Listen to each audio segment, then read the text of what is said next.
एक वक्त का किस्सा है। पूरम नगर गांव में एक फैमिली रहती थी जिसमें मीठा और बिट्टू दो भाई थे। उनके माँ बाप अब काफी बूढ़े हो चुके थे। मीठा अपनी बीवी नसीबो और बिट्टू अपनी बीवी शीला के साथ रहता था। मीठा सोचता था कि किसी तरह ये पूरा घर और जायदाद उसके नाम हो जाए। इसी सिलसिले में उसने अपने बाप से भी बात करने की कोशिश की, लेकिन उसके बाप ने कहाँ राजी होना था। बेटे अकल को हाथ तुम्हारे, क्यों तू अपने छोटे भाई के हिस्से पर नजर रखे हुए है? दफा हो जा, जब तक मैं जिंदा हूँ ये घर जायदाद मेरे नाम रहेगी। मेरे मरने के बाद तुम दोनों को तुम्हारा हिस्सा मिल जाएगा। अब्बा तू समझता क्यों नहीं? छोटा भाई कम अकल है, सारा पैसा जायदाद यहाँ वहाँ उड़ा देगा। मैं बड़ा हूँ, अकलमंद हूँ, सब कुछ संभाल लूंगा। तू अकलमंद नहीं लालची है। मैंने कह दिया है तो बस कह दिया है। अब मेरा टाइम जाया मत कर। नहीं अब्बा, तेरी कौन सी फैक्ट्रियाँ चल रही हैं जो तेरा टाइम जाया हो रहा है? सारा दिन घर में पड़ा मक्खियाँ मारता रहता है। अपना सर देख जुओं से भरा पड़ा है। सारा खून तो तेरा जुओं ने चूस लिया है। अकल ही नहीं रही तेरे दिमाग के अंदर। मीठा ये कहकर गुस्से में वहाँ से चला जाता है और अपनी बीवी को आकर बताता है, मीठे तू परेशान मत हो, मेरे पास बहुत अच्छा हल है इसका। बस जो मैं कहूँ वो तू करता जा भी हो। हाँ हाँ, क्या करना है वो बता। मीठे तेरा बाप तो वैसे भी कुछ दिनों का मेहमान है, कुछ दिनों बाद तो उसने मर जाना है। क्यों नहीं से आज ही टपका दिया जाते है। पर वो कैसे बेगम? मीठे बाजार से एक जहर मिलेगा नीला तोता, तू जाकर वो लेकर आ, मैं चाय में मिलाकर पिला दे दूंगी, फिर देखियो कैसे तेरा बाप भुड़क के मरता है। हाँ बेगम, वैसे भी अब्बे ने जिंदा रहकर करना क्या है? वेला रहकर बोर होता रहता है। चलो कब्र में सुकून से पड़ा रहेगा। मुझे बहुत एहसास है अपने अब्बू जान का। मैं इस तरह अपने अब्बू को परेशान नहीं देख सकता। मैं जा रहा हूँ जहर लेने के लिए। फिर मीठा घर से निकलता है और एक परचून की दुकान पर आता है। भाई आपके पास नीला तोता होगा, मुझे बहुत जरूरत है। नीला तोता? अरे तू पागल तो नहीं हो गया? नीला तोता नहीं होता बल्कि सबज तोता होता है। ओ भाई, सबज तोते की नहीं, नीले तोते की बात कर रहा हूँ जो जहर होता है। ओ अच्छा, जहर की बात कर रहे हो? पर आपने जहर का क्या करना है? वो मेरी बेगम की टांग पर सांप ने काट लिया है, उसकी टांग पर लगाना है। आपको तो पता होगा जहर ही जहर को मारता है। हाँ भाई ऐसा ही है, मैं भी देता हूँ आपको नीला तोता। फिर मीठा उससे जहर लेकर चला जाता है और घर पहुंच जाता है। ले बेगम, मैं ले आया हूँ नीला तोता, चाय में मिलाकर अब्बे को पिला दे।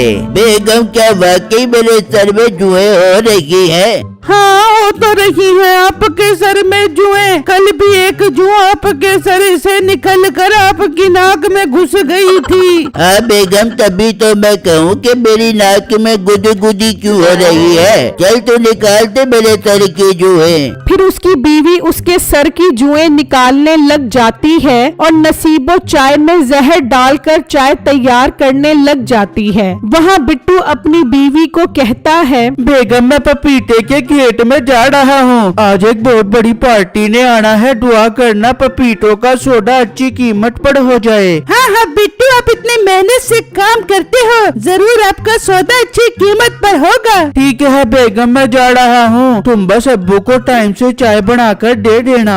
हाँ हाँ आप जाओ, मैं इन्हें चाय बनाकर दे दूंगी। फिर बिट्टू पपीते के खेत में आ जाता है और बिट्टू की बीवी चाय बनाने के लिए आती है। नसीबो बाजी जल्दी करो, मैंने ससुर जी के लिए चाय बनानी है, ज्यादा सार करने की जरूरत नहीं है, मैं बना रही हूँ चाय, तेरी बहुत मेहरबानी। अरे वाह नसीबो, ससुर जी का ख्याल कैसे आ गया तुम्हें? मैं तो बहुत हैरान हूँ। वो तेरे ससुर नहीं, मेरे भी ससुर है। मैं चाय बना के उनके लिए लेकर जा रही हूँ। फिर नसीबो चाय तैयार करके अपने ससुर के कमरे में रख देती है तो कुछ देर बाद बाप अंदर आता है। अरे वाह, बिट्टू की बीवी ने मेरे लिए चाय तैयार कर दी है, बहुत अच्छी है मेरी ये बहू। आज तो मैं चाय बिट्टू के पास जाकर पीता हूँ। वो चाय के खेत में बिट्टू के पास आ जाता है तो वहाँ उसकी एक व्यापारी से लड़ाई हो रही होती है। नहीं चाहिए मुझे तुम्हारे की पपीते, मैंने पपीता काटा तो अंदर से काला निकला।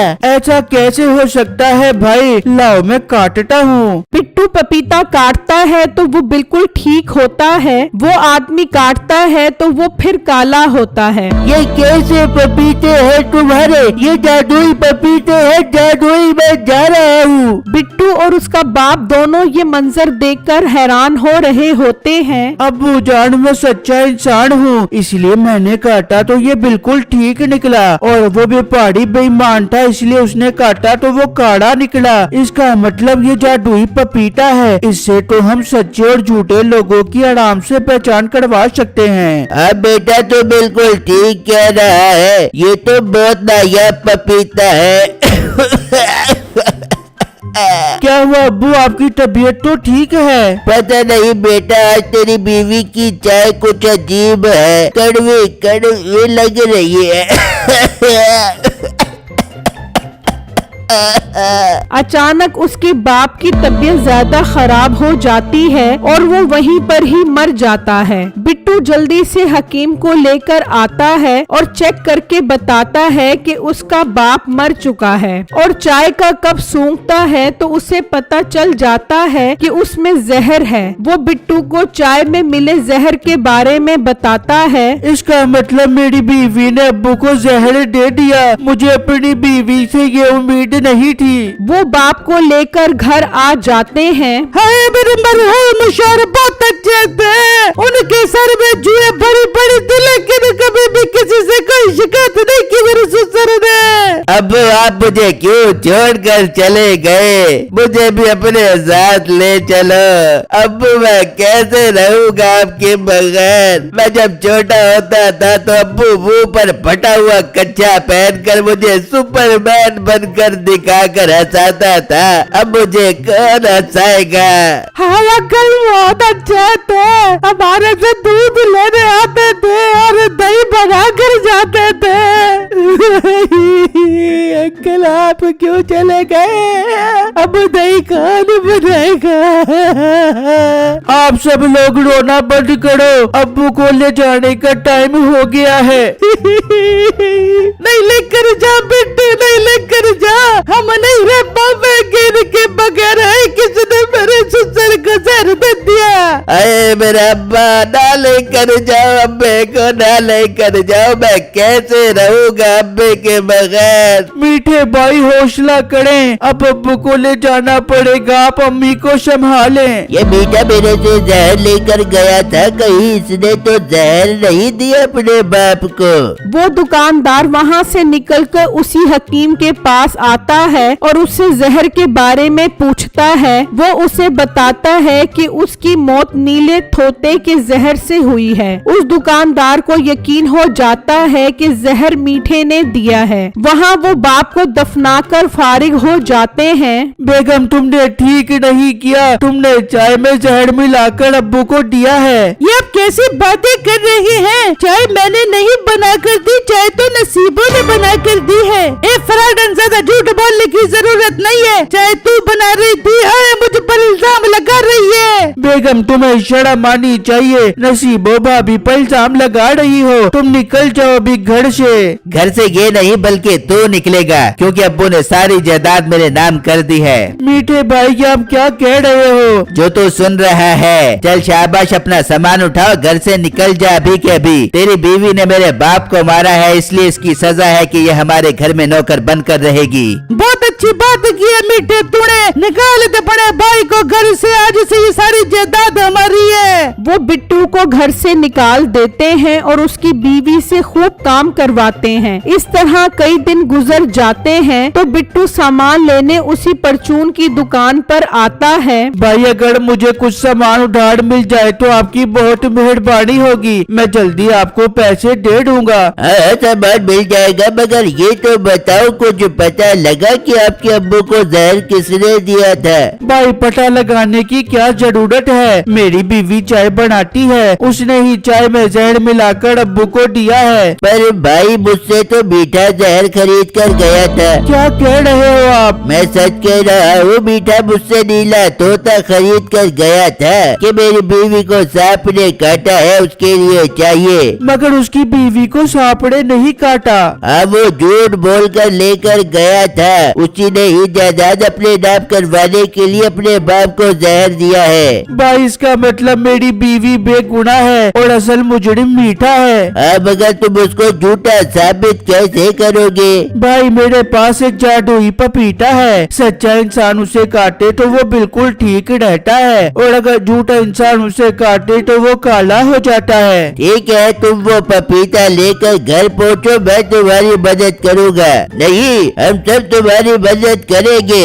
फिर बिट्टू खेत में जाकर एक पपीता उठा लेता है और सब लोग मीठे को बुला लेते हैं। आप लोगों ने मुझे क्यों बुलाया है? मीठे एक जरूरी काम था इसीलिए बुलाया है। बिट्टू पपीता लेकर आने वाला है, तुम्हें कुछ नहीं करना, बस पपीता काटना है। पपीता है या हैप्पी बर्थडे का केक जो मैं काटूं? इतनी देर में बिट्टू भी पहुंच जाता है और वो पपीता टेबल पर रख देता है। चलो बेटे, इस पपीते को काटो। नहीं, पहले मेरी बीवी काटेगी। उसकी बीवी पपीता काटती है तो वो बिल्कुल ठीक होता है। देख लो भाई, पपीता बिल्कुल ठीक है। चलो मीठे, अब तुम काटो।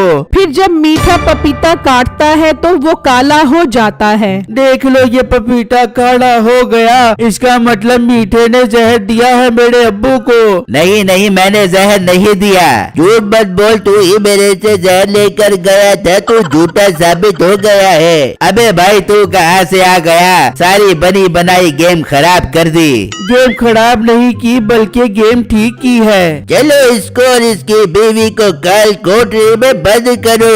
फिर वो उन दोनों को काल कोठरी में बंद कर देते हैं और बिट्टू को सब कुछ वापस मिल जाता है।